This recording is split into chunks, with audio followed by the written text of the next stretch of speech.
A sacrifice in chess is when you temporarily give up something in exchange for something better.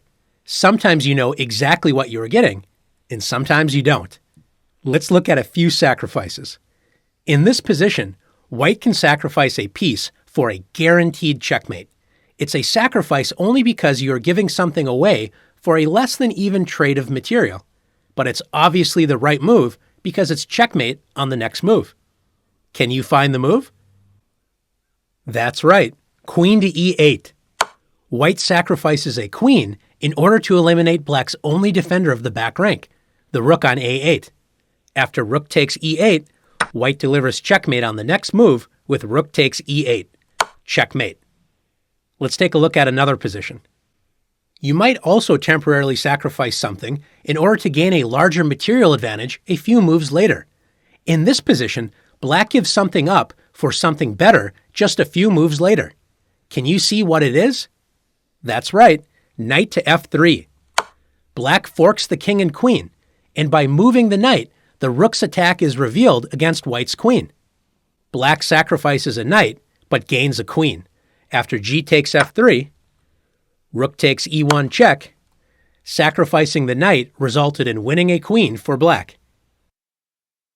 But not all sacrifices are immediately clear. Sometimes it's a true sacrifice where you can't exactly see the final outcome, but you have a sense it's good. In this position, white has a lot of firepower aiming at the black king.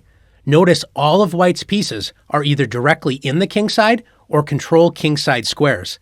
This is a good sign for attack. White could play queen to h5 and try to attack the h7 square, but notice that black could play g6, blocking this attack. Maybe white has an idea of how to break open lines to the enemy king, but white can't see all the way to the end. All white can see is the potential of a big attack against black's exposed position. Can you see a promising sacrifice? Right, bishop takes h7. White sacrifices a bishop in order to gain open lines of attack against black's castled king. If black refuses the sacrifice and plays king to h8, white will play queen to h5. White's queen lines up against black's king on the h-file. White will move the bishop on the next turn so the queen can check the king. So after g6, for example, or any other move, white will play bishop takes g6. The bishop opens up the h-file for the queen to deliver a check.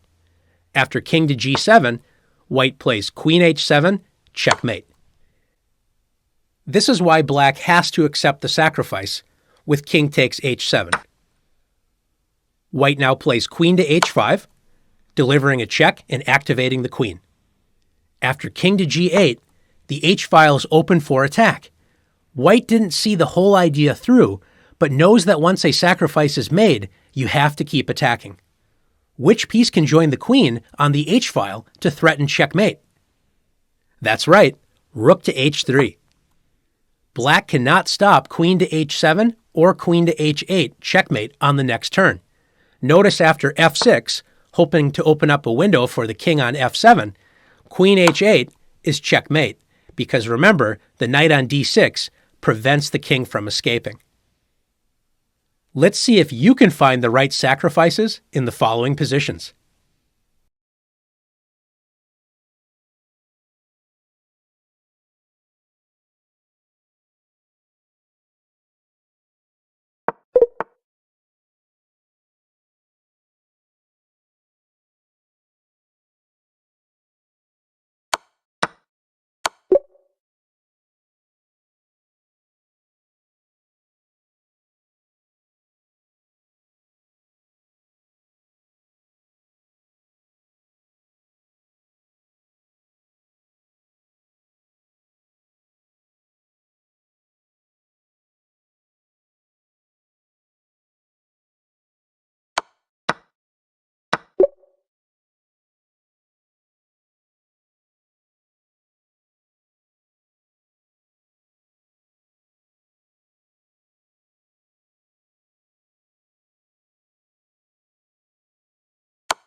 The 8x8 chessboard gives us 64 squares to move around on, and it feels like there are always open squares.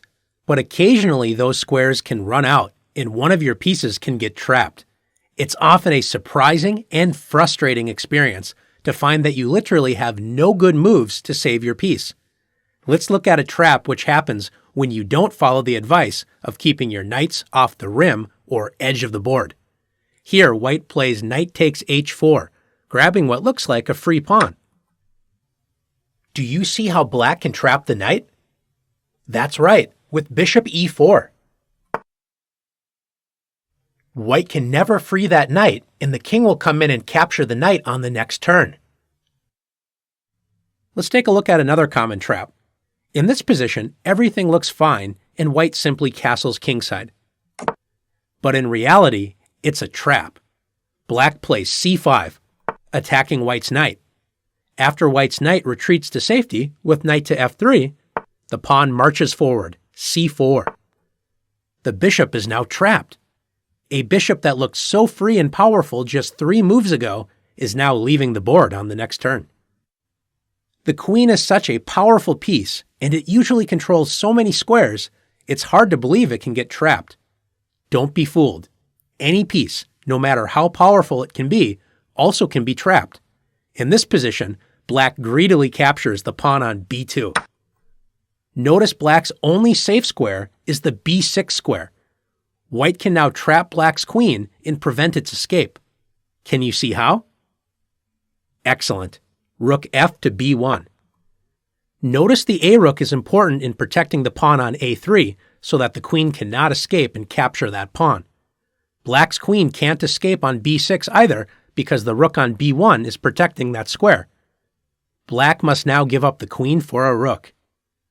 Now it's time to test your piece trapping skills.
Most of the time in chess, you will use your pieces to directly attack your opponent.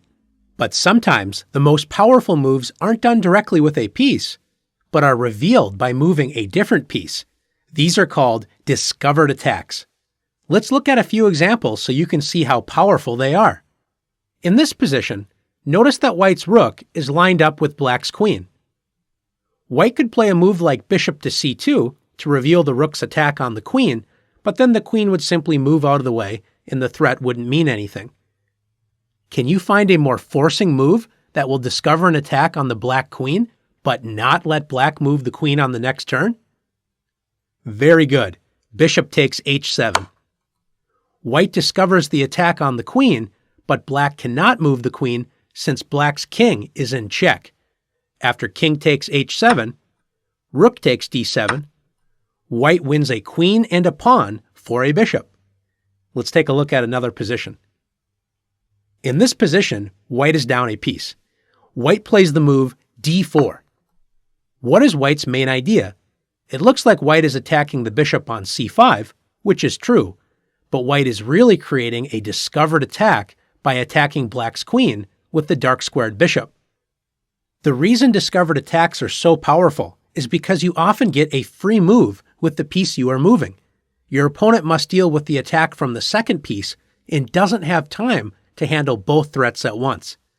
In this case, black should move the queen, and then white will be able to capture black's bishop on c5 and regain material. Let's look at one more position together. White is placing serious pressure on black's pawn on f7. Should black move a piece to guard f7, or can you find a discovered attack that will prevent white's attack and win serious material for black? That's right, d3. Black opens up the g1 to a7 diagonal, discovering an attack on the queen on f2 with the bishop on a7, pinning it to white's king. White's queen cannot capture f7 since it is pinned, so black will win a queen for a bishop. White can try to block the attack with c5, but black can simply capture the pawn with bishop takes c5, and now there's no defense. Now it's your turn to practice discovered attacks.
Because the king is the most important piece and checkmate must be avoided, the king always has to get out of check if possible. One powerful way to use this to your advantage is the discovered check. The discovered check is just like any other discovered attack. By moving one piece, you discover an attack with another piece. In this case, you discover an attack against the king. Since the opponent must deal with the check, you basically get a free move for the piece you are moving to attack or capture an opponent's piece. In this position, white's rook is lined up with the black king.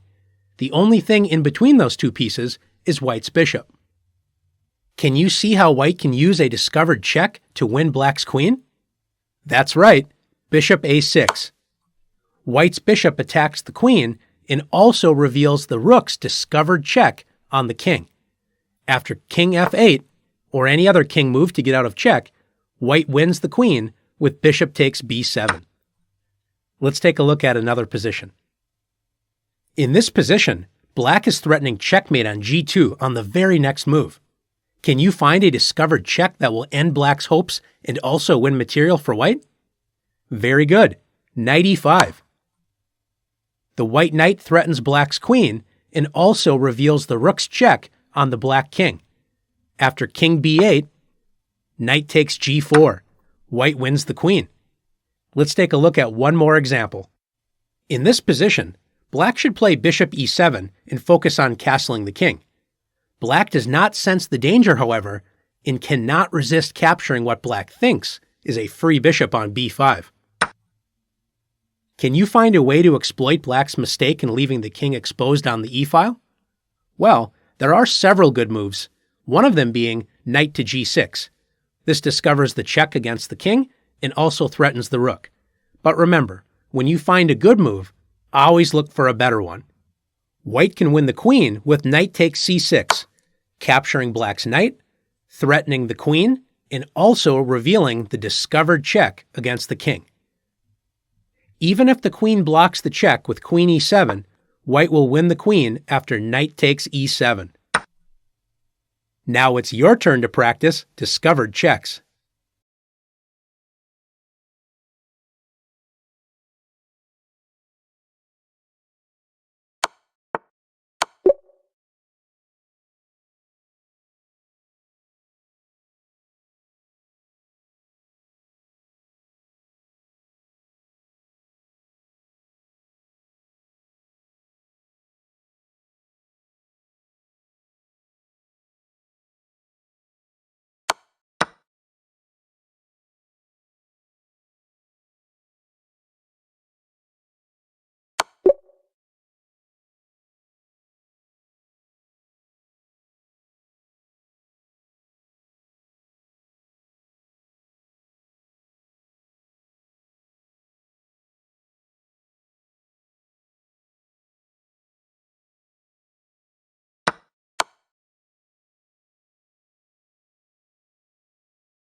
What's better than checking the king with one of your pieces? Checking the king with two of your pieces. A double check is exactly what it sounds like, giving check with two pieces at the same time. And when you do this, it makes it much harder to get out of check because the king cannot capture or block the check and must move. The king cannot capture or block because it cannot capture both pieces at once or block both checks at once. Let's look at some examples. In this position, white can use a double check to win the game. Can you see how? That's right, knight to f7. The knight delivers check and also reveals the rook's check against the king as well. This is a double check, and black cannot escape both checks at the same time. Let's take a look at another position. In this position, notice black's queen is lined up with white's king on the h1 to a8 diagonal. The only thing in between these two pieces is black's knight on e4. Can you find a double check that will win the game for black? That's right, knight to g3. Checkmate. Both the knight and queen deliver check against the king. Notice the king cannot move to g1 because the bishop is guarding that square as well, so the game is over. Checkmate. Let's take a look at one more position together. In this position, black decides to attack white's queen with rook a4, assuming that white must move the queen. Black didn't realize that white has a strong double check available. Can you find it? Great job! Knight to e7 is going to be a discovered and double check. If you said knight to f6 check, this is also another double check. Great job! After knight e7, the king is in check by both white's knight and queen. Even though the knight and queen are both under attack, black cannot capture both of those pieces at once to stop both checks. So the black king must move to h8. And after king h8, white ends the game with queen g8. Checkmate. Now it's your turn to practice delivering double checks.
Chess is a balance of attacking and defending. Oftentimes, pieces are put on certain squares to defend against captures or even checkmate. That piece becomes a critical defender of the position. In this position, the black knight on f6 is an important defender. Can you see what it's defending? It's protecting the critical h7 square. Notice that the queen and bishop of white are lined up on the b1 to h7 diagonal and are pointing directly at that square. After knight takes f6 check, white removes the key guard from the h7 square. After bishop takes f6, white wins the game with queen takes h7. Checkmate. Let's take a look at another example. In this position, the pawn on g3 is a critical defender. Can you see why? Notice black's queen and rook are lined up on the g-file, ready to attack. So the g-pawn is actually a shield for the bishop and king, both lined up on the g-file.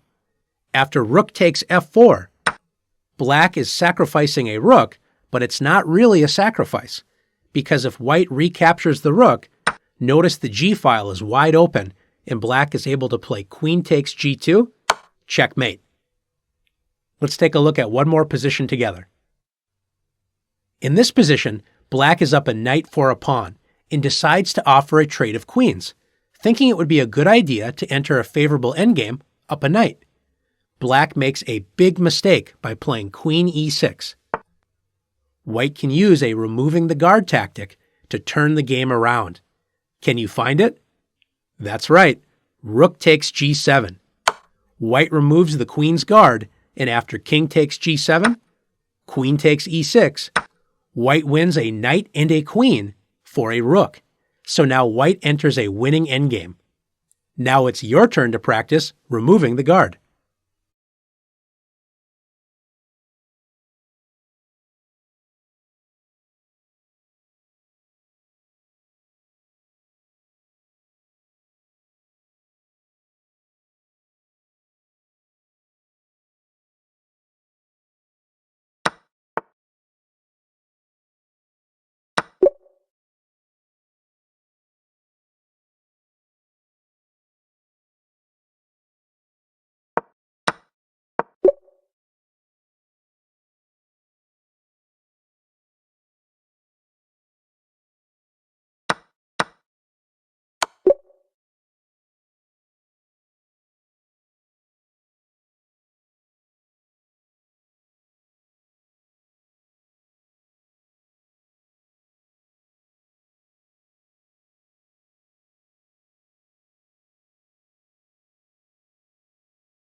As you may have experienced, there are few things as enjoyable as a good knight move.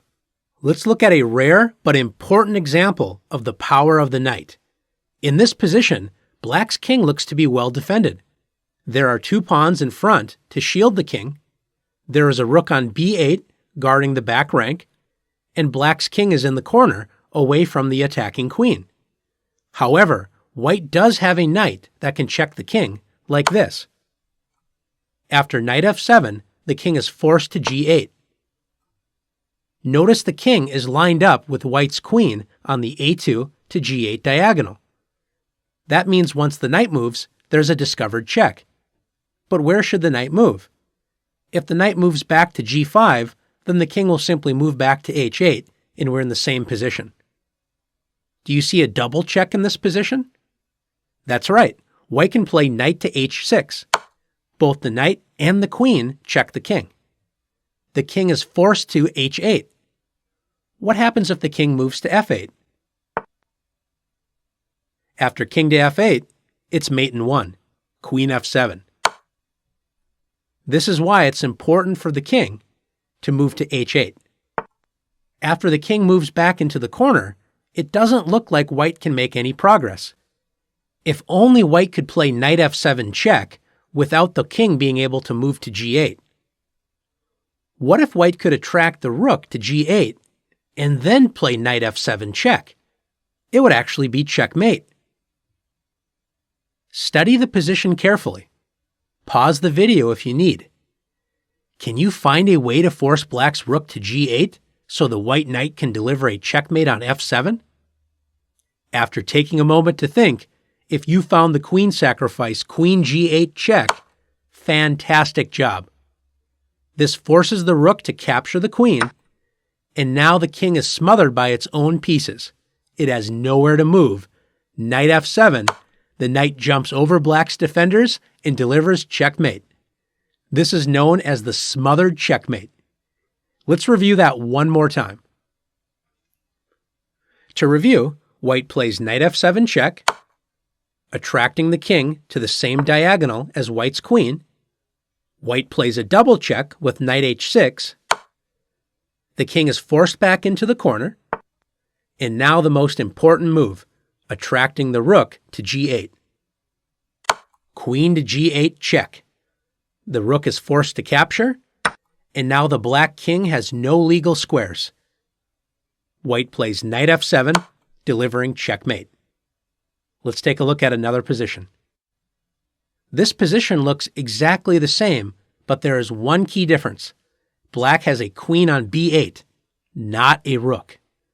Does this change really matter? It turns out that it does. After knight f7, king g8, knight h6, double check. So far the play goes exactly the same way as the position with the rook.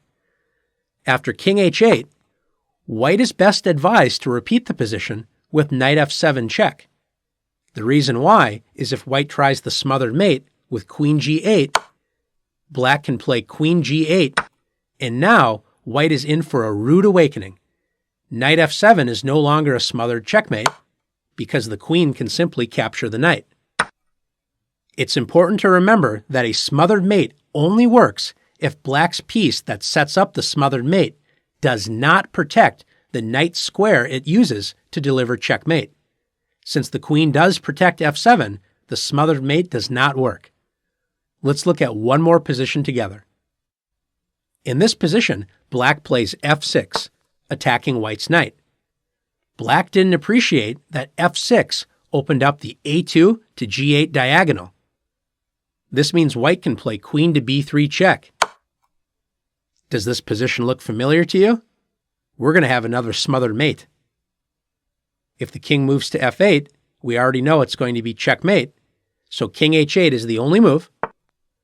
And now, after knight f7, the knight attracts the king back to the same diagonal as white's queen.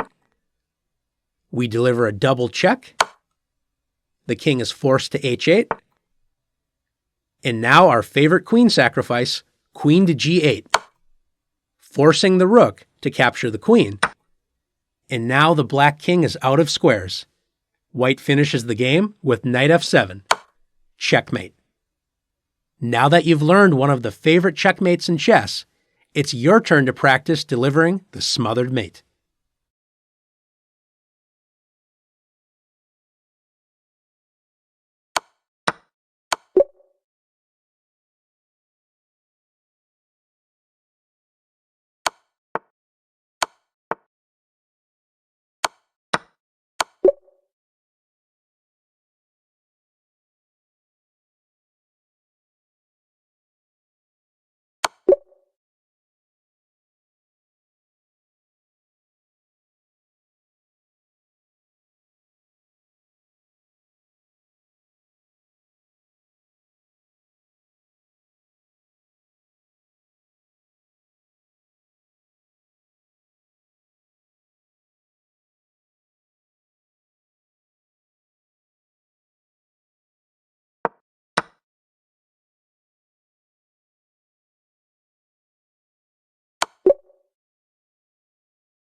Winning material isn't so easy when the piece that you are attacking is defended by another piece. One basic way to win material is to remove the guard by capturing the defending piece first, like this. Knight takes f6, check, g takes f6, and after rook takes d7, white wins an entire rook. Removing the defender by directly capturing it isn't always possible, so sometimes you have to distract the guard away from the square where it is protecting a piece. We call this tactic deflection. Imagine a person standing on top of a ladder, and another person is holding the ladder steady from the ground. What happens if the person on the bottom lets go of the ladder? The person on the top of the ladder would fall down, right? In chess, deflection is just like a ladder. If the bottom falls, the top goes with it. Look at this position. White's queen is facing off with the black queen on the c-file. If white captures black's queen, black will simply recapture the queen with the rook, and nothing is gained. What if white could distract the rook from the c8 square so black's queen would be unprotected? After rook d8 check, this forces the black rook to capture white's rook to prevent checkmate, deflecting the rook away from protecting the queen. Notice white's queen prevents black's king from escaping on h7, so after rook takes d8, white wins black's queen with queen takes c4. Let's take a look at another example of deflection. In this position, black's king is guarding the queen on d7, ready to recapture if white decides to trade queens. White wants more than a trade. White wants to deflect the king away to win the queen. Can you see a way to deflect the black king away from the queen? That's right. Rook f7 check. The rook deflects the king away from the protection of the black queen because if the king refuses to take the rook and plays king e8, it'll be checkmate on the next turn after queen takes d7. After king takes f7, white wins black's queen for a rook after queen takes d7 check. Let's take a look at one more example. In this position, both sides have rooks on the f-file that can capture each other. Notice that white's only defender of the rook is the king on g1. With black to move, can you deflect the king away from the defense of the rook? That's right, bishop h2 check. This forces the king away from the rook. Although black loses a bishop after king takes h2, black wins a rook after rook takes f1. Now that you've learned the power of deflection, it's your turn to practice using deflection to win.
Imagine having the power of a magnet. You can force any object to attract or move at your command. In chess, you can use a tactic known as a decoy. A decoy is a move that forces a piece to a square it does not want to move to, resulting in a powerful attack such as winning a piece or checkmating your opponent. Let's take a look at some examples. In this position, white could play queen to h7 check, but then black's king on g8 escapes to the f8 square. If only black's king were on h8, then queen h7 would be checkmate. Can you see how white can attract the king to the h8 square? That's right, rook h8 check, attracting the king like a magnet to the h8 square. After king takes h8, white delivers checkmate with queen h7. Let's take a look at another position. In this position, white is down an entire rook, but the game isn't over yet. White's queen prevents black's king from moving to the 7th rank, so if white plays g5 check, black's king is forced to capture the pawn. Can you see what would happen then? If you found a forced checkmate, great job! After the decoy move g5 check, black is forced to play king takes g5, luring black's king into the open when white ends the game immediately with queen f4, checkmate. Let's take a look at one more example together. Not all decoy tactics result in checkmate. Sometimes you can win material. In this position, white plays bishop to b5, pinning the queen to the king. Black captures the bishop with queen takes b5, but enters a square where white's knight can fork the queen and king. Can you see it? That's right, knight c7 check, forking the queen and king, winning the queen for the decoy bishop. Let's practice finding decoys in the following examples.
In sports, we know a game is not over until it's over.